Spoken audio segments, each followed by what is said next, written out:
On each of my 18 trainer list videos, a lot of people asked why you run 2 Pokeballs when you only have 1 Pokemon. Before we talk about it, we gotta remember 2 rules. 1, you're always guaranteed to have at least 1 basic in your starting hand. And 2, if your active Pokemon gets knocked out while you have none on the bench, you instantly lose the game.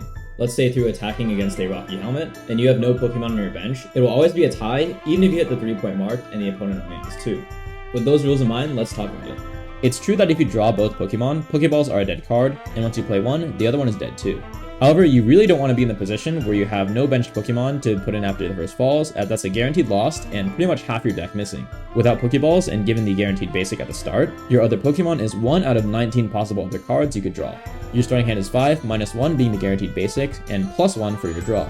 This means you have a 5 out of 19 or only 26% chance to have the other copy. Your Articuno EX is probably going to live for 2 or 3 turns. In the meta, your other Articuno EX is going to live for usually 3 or 4 turns. Running 2 Pokeballs brings that 5 out of 19 up to 7, up to a 37% chance. Both probabilities go up with more draws and researches, but a second Pokeball is definitely worth it here. Here's your 18 trainer list again. Check out my last short video for the breakdown. Basically, the lists are the same. Palkia EX is going to run Giovanni instead of 2 Capes. Articuno EX doesn't need the Giovanni, so it's going to run 2 Capes instead. And then Pachirisu EX is going to be a little different. You don't run Misty or Rita, so that frees up 4 deck slots.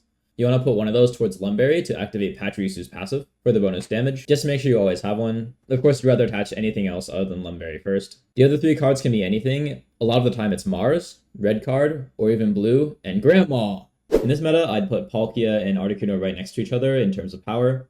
Pretty up there.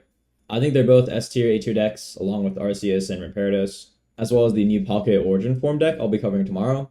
Pachirisu I'd put down to like B or C tier. There's a lot of healing and resistances that got added to the game, and also a ton of fighting players, so I think for this meta, Palkia and Articuno are much better bets. Which one of these decks do you want to try out for your 5 streaks or XP grind?